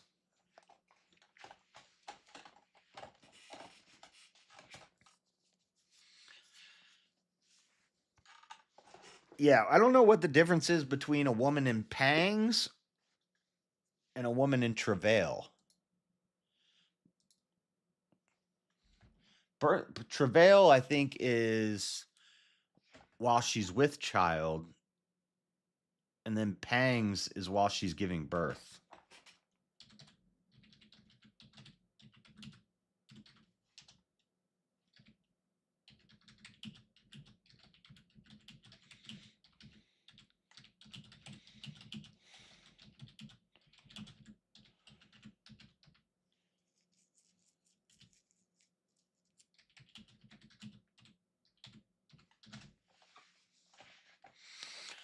In the Bible, a woman in pangs and a woman in travail describe the intense physical pain and labor of childbirth, often used metaphorically for severe distress or the difficult process of bringing forth something new. Travail usually emphasizes the entire labor process and the emotional anguish, while pangs refers specifically to the sharp stabbing pains. Yeah, so I was right. Yeah.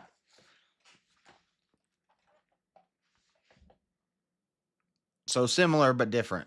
Travail and pangs. Pang is dank or something really good? I've never heard that. I make pangwiches. I smoke pang. I've never heard that slang. Pang slang? You speaking pang slang? I never heard pangwiches. I make pangwiches. I've heard dank. That's dank. I've never heard pangwiches. Does pang have an Urban Dictionary definition? Let me see.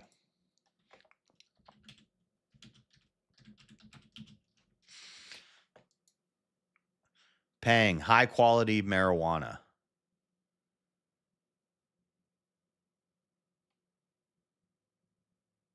Pang, when you aren't wearing bottoms but pretending you are.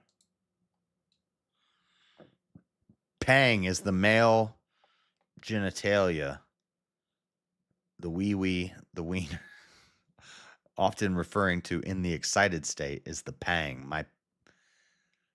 Oh my gosh, I don't want to read that during Bible study. What the heck? I did not want to look. I'm glad I'm not showing this on this screen.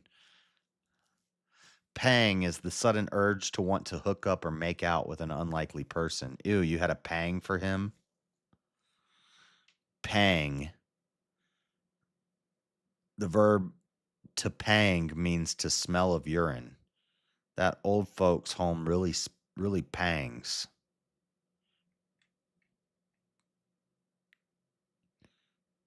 When a freshman dude hooks up with a senior girl. Dude blank just got mad pang.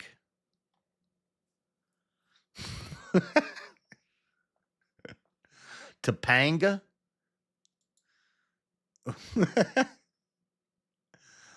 Okay, maybe I don't smoke Pang then. Let's stick to the biblical definition, not the Urban Dictionary. Stop saying it. Sorry. It's in the Bible. I can say it. Man abide there, nor any son of man dwell in it. Verse 34. The word of the Lord that came to Jeremiah the prophet against Elam in the beginning of the reign of Zedekiah, king of Judah, saying, Thus saith the Lord of hosts, Behold, I will break the bow of Elam, the chief of their might, and upon Elam will I bring the four winds from the four quarters of heaven, and will scatter them toward all those winds. And there shall be no nation whither the outcasts of Elam shall not come. For I will cause Elam to be dismayed before their enemies, and before them that seek their life. And I will bring evil upon them, even my fierce anger, saith the Lord. And I will send the sword after them till I have consumed them. And I will set my throne in Elam, and will destroy from thence the king and the princes, saith the Lord. But it shall come to pass in the latter days that I will bring again the captivity of Elam, saith the Lord.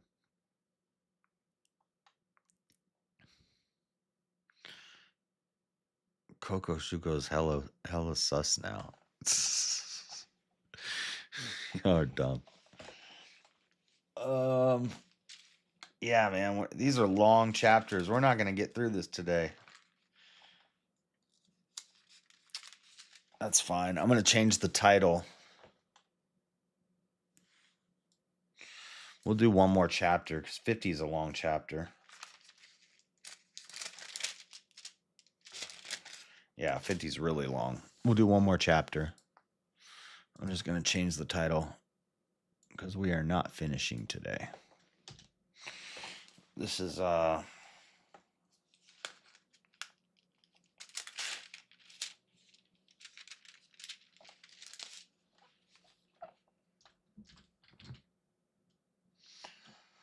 prophecy against many nations.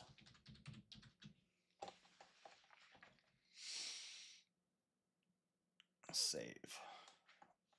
That's fine. We'll finish it tomorrow. Tomorrow, I'm only going to have an hour, so if we get through 50, then we just have to do 4 chapters tomorrow. Tomorrow I only have an hour because I have to go get a haircut. I have to go to a haircut appointment at 11 tomorrow. Actually, if my haircut starts at 11, then I might not even have one of these tomorrow.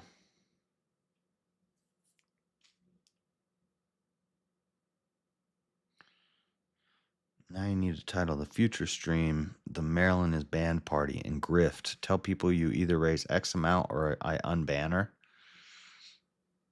That's an interesting idea. It's an interesting idea. We can profit off of this. We can grift our heart out. Intriguing idea there.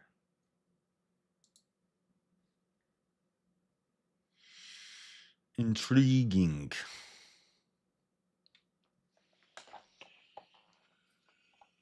Okay, let's do 50. Chapter 50. The word that this is now we're prophesying about Babylon. So Babylon, so we went through all these different nations, but now Babylon, because Babylon was the spear that God was using, but Babylon doesn't escape from punishment either.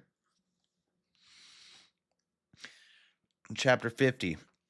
The word that the Lord spake against Babylon and against the land of the Chaldeans by Jeremiah the prophet.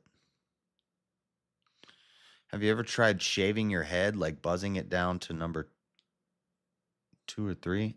Yeah, when I was locked up, I looked like a dang skinhead. I used to do a 2, I think. A 1 or a 2. I would just shave the whole thing. I look like a dang Aryan Brotherhood. My cellmate was an Aryan, and he said, when I shaved my head, he's like, "Man, you're perfect. You're perfect for the Brotherhood." And I thought I was looking at prison time. And he's like, "Well, if you go to prison, you're perfect for the Brotherhood." And I was like, "Okay, thanks. Thanks, dude, with the giant Swazi tattooed on his chest. But I'll pass."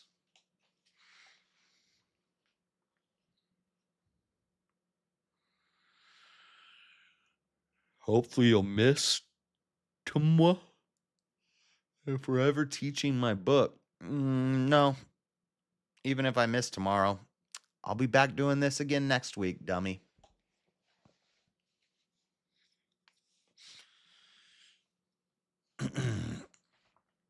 Yeah. Well, she chose it. She chose her she chose it. I told her, "Stop it.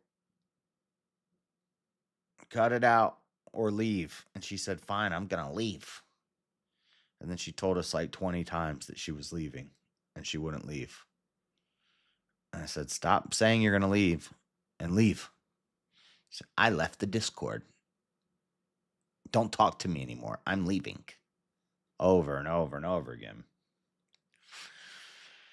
And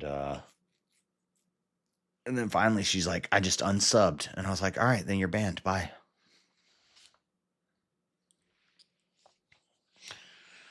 Don't let the door hit you where the good Lord split you. The word that the Lord spake against Babylon and against the land of the Chaldeans by Jeremiah the prophet. Declare ye among the nations and publish, and set up a standard. Publish and conceal not. Say, Babylon is taken, Bel is confounded, Merodach is broken in pieces, and her idols are confounded. Her images are broken in pieces. For out of the north there cometh up a nation against her, which shall make her land desolate, and none shall dwell therein. They shall remove, they shall depart, both man and beast. In those days and in that time, saith the Lord, the children of Israel shall come, they and the children of Judah together, going and weeping, they shall go and seek the Lord their God.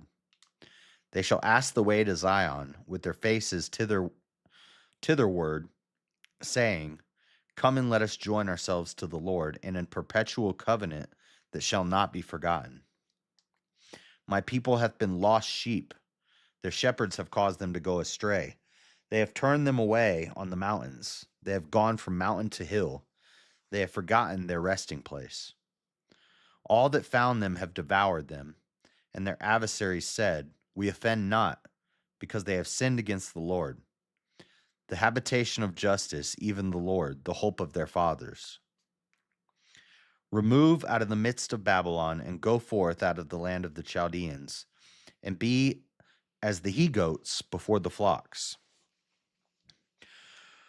For lo, I will raise and cause to come up against Babylon an assembly of great nations from the north country, and they shall set themselves in array against her. From thence she shall be taken. Their arrows shall be as of a mighty expert man. None shall return in vain. And Chaldea shall be a spoil. All that spoil her shall be satisfied, saith the Lord. Because you were glad, because ye rejoiced, O ye destroyers of mine heritage, because ye are grown fat as the heifer at grass, and bellow as bulls. Your mother shall be sore confounded. She that bare you shall be ashamed. Woo-hoo-hoo. She that bare you shall be ashamed. Savage. Behold, the hindermost of the nations shall be a wilderness, a dry land, and a desert. Because of the wrath of the Lord, it shall not be inhabited, but it shall be wholly desolate. Every one that goeth by Babylon shall be astonished and hiss at all her plagues. Put yourselves in array against Babylon round about.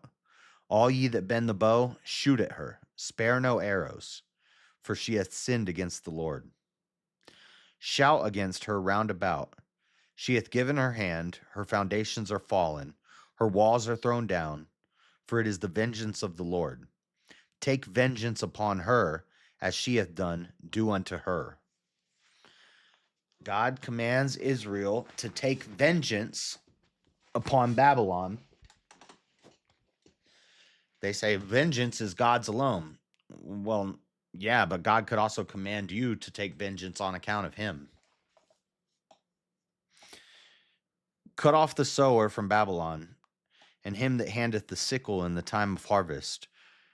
For fear of the oppressing sword, they shall turn every one to his people, and they shall flee every one to his own land. Israel is a scattered sheep. The lions have driven him away. First the king of Assyria hath devoured him, and last this Nebuchadnezzar, king of Babylon, hath broken his bones. Therefore thus saith the Lord of hosts, the God of Israel, Behold, I will punish the king of Babylon and his land, as I have punished the king of Assyria. And I will bring Israel again to his habitation, and he shall feed on camel and Bashan, and his soul shall be satisfied upon Mount Ephraim and Gilead. In those days and in that time, saith the Lord, the iniquity of Israel shall be sought for, and there shall be none, and the sins of Judah, and they shall not be found. For I will pardon them whom I reserve. Go up against the land of Merathaim, even against it, and against the inhabitants of Pekod. Waste and utterly destroy after them, saith the Lord, and do according to all that I have commanded thee. A sound of battle is in the land, and of great destruction. How is the hammer of the whole earth cut asunder and broken? How has Babylon become a desolation among the nations? I have laid a snare for thee, and thou art also taken, O Babylon, and thou wast not aware. Thou art found and also caught, because thou hast striven against the Lord. The Lord hath opened his armory, and hath brought forth the weapons of his indignation. Nice. I like that. The Lord hath opened his armory, and hath brought forth the weapons of his indignation. For this is the work of the Lord God of hosts in the land of the Chaldeans. So see, Babylon gets it too.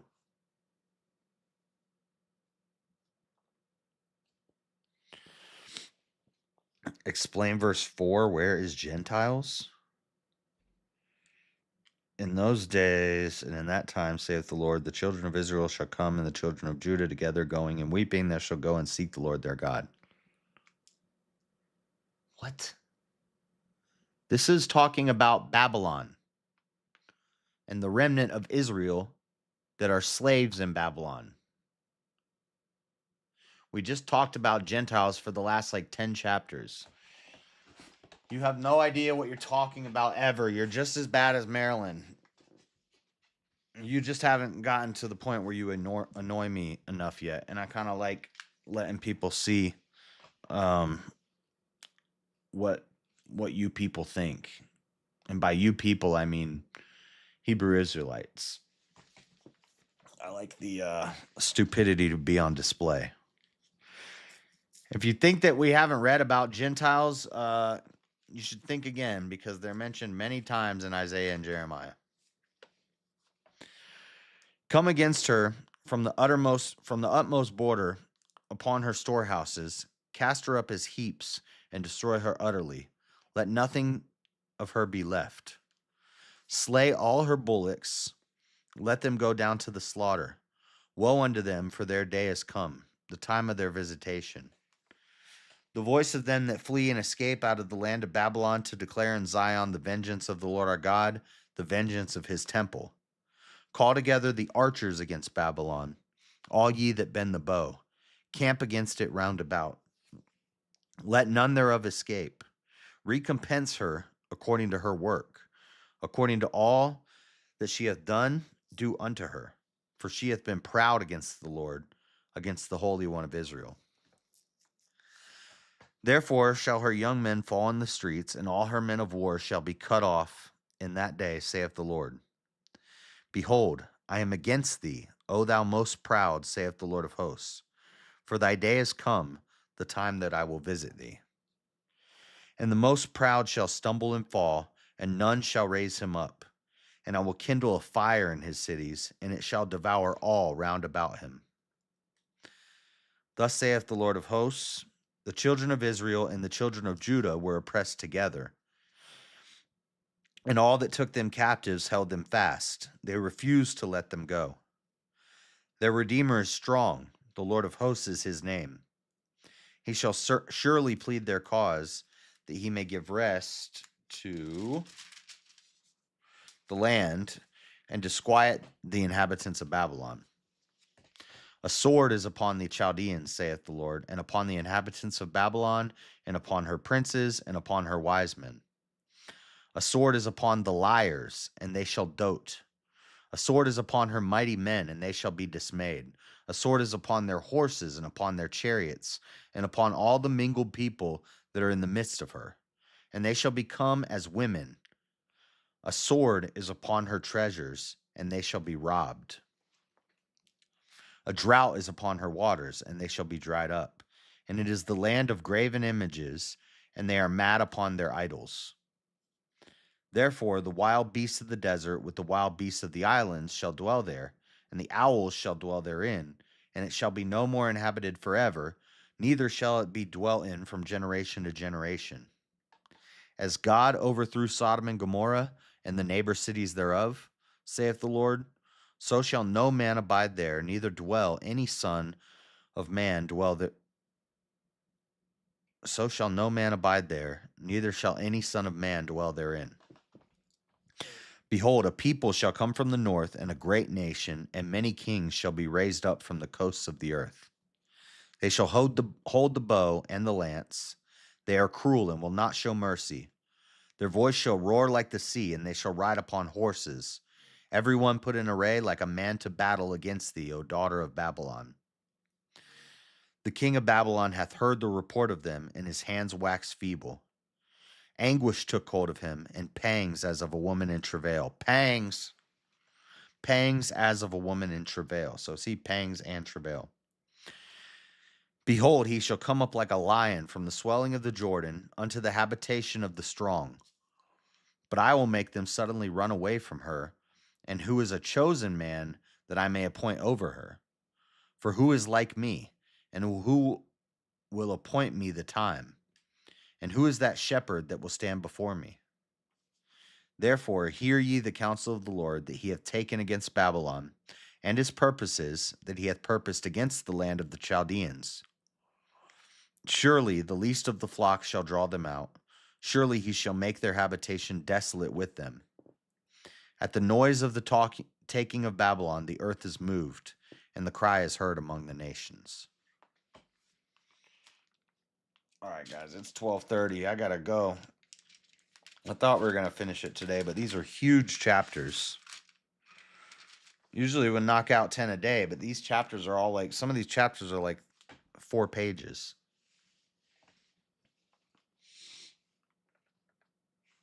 No, I'm not gonna. This is my book. It's literally my book. It's in my hand. It's written in English from King James. Europeans wrote this, translated this, printed this. Jews wrote the New Testament and the Old Testament and New Testament. But nowhere does it say this book is just for Jews, dummy.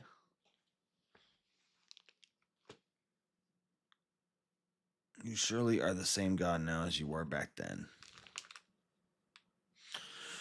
Travail is a new word I'm thinking about now. I just explained what travail means.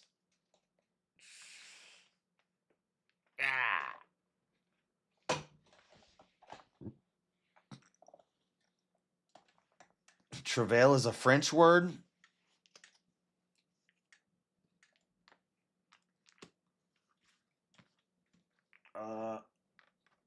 Well, I don't know what the original Hebrew says.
something.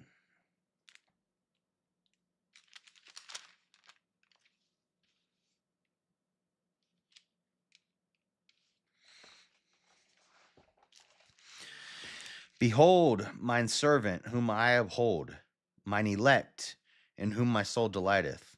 I have put my spirit upon him. He shall bring forth judgment to the Gentiles. He shall not cry, nor lift up, nor cause his voice to be heard in the street. A bruised reed shall he not break, and the smoking flax shall he not quench. He shall bring forth judgment unto truth. He shall not fail, nor be discouraged, till he have set judgment in the earth, and the isles shall wait for his law. Thus saith the Lord, he that created the heavens and stretched them out, he that spread forth the earth and that which cometh out of it, he that giveth bread unto the people upon it, and spirit to them that walk therein. The Lord have called thee in righteousness, and will hold thine hand, and will keep thee, and give thee for a covenant of the people, for a light of the Gentiles, to open the blind eyes, to bring out the prisoners from the prison, and them that sit in darkness out of the prison house. I am the Lord, that is my name, and my glory will I not give to another, neither my praise to graven images. There you go. That's Isaiah 42. Christ will come to bring light to the Gentiles. So it's in the Old Testament and it's in the New Testament. There you go. That's your answer, Mr. Terry.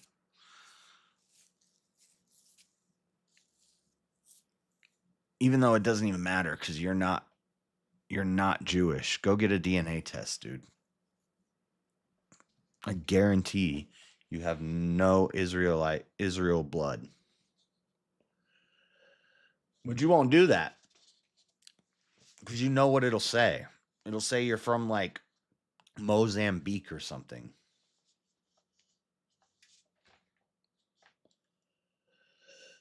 Or you find out that you're part European.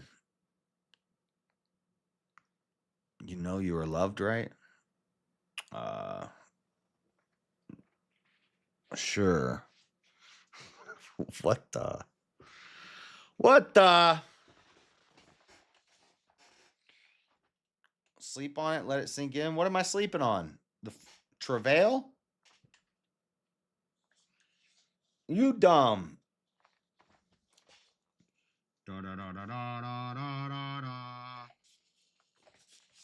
Da da da da da da da da. Is it okay to have Israelite blood? Yeah.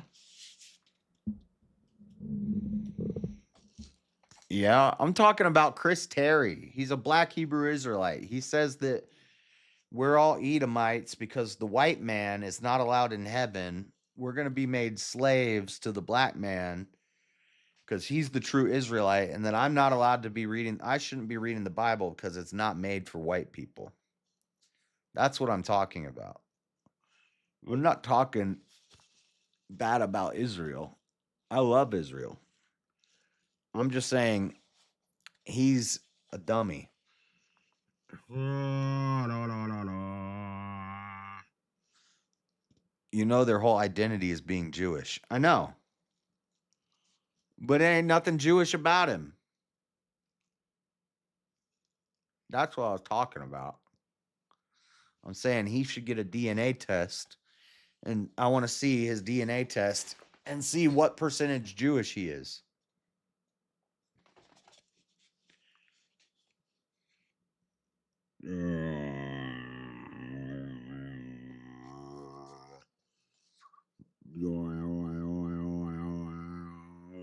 I have a didgeridoo. Didgeridoo. Okay, I'm getting a little loopy. Do you like me, JS? Yeah? I mean, as much as I like anybody, I guess, and I don't like much people. No, I'm kidding. Yeah, I like Gabe. Yeah, right.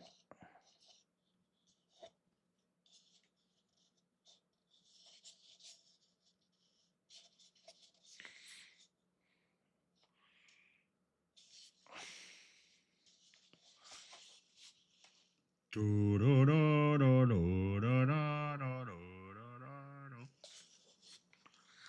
don't like Chris Terry. Actually, you know what? I don't really dislike him either. I'm neutral.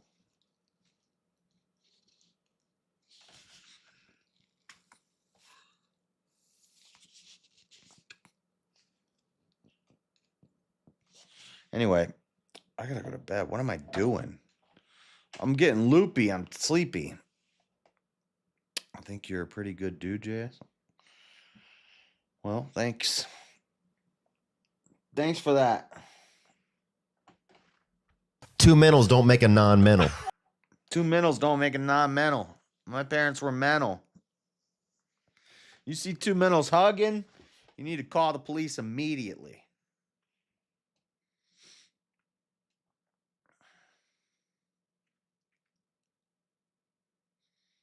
Want to do a show together sometime? Yeah, sure. Schedule it in. You mean like a regular show? I don't know if I can commit to that, but just a one-time show, yeah. I'm so sleepy right now. I need to go to sleep in the chair. I need to go to bed. Anybody we can raid to?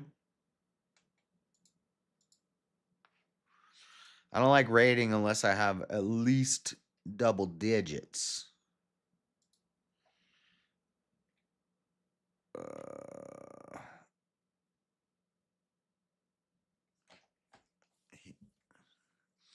Oh yeah, we could do that.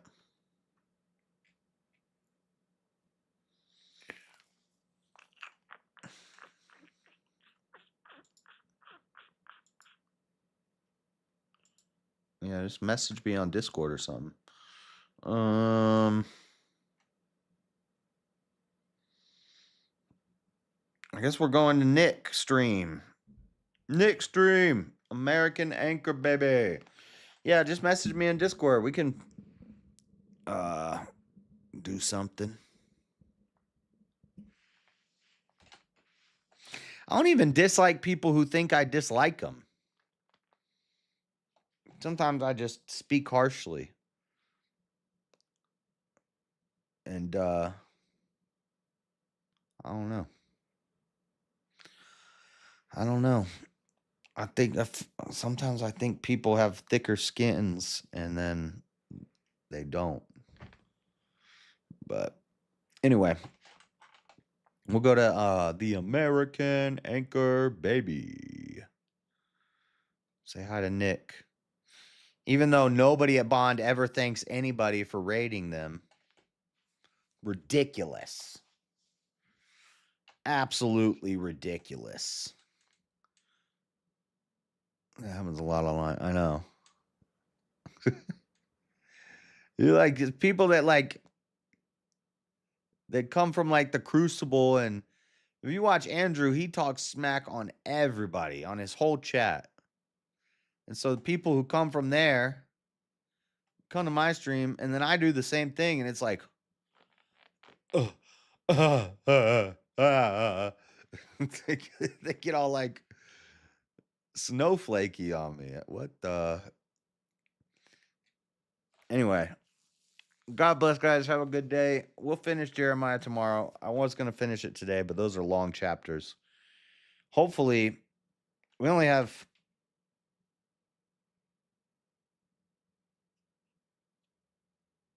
5 chapters left.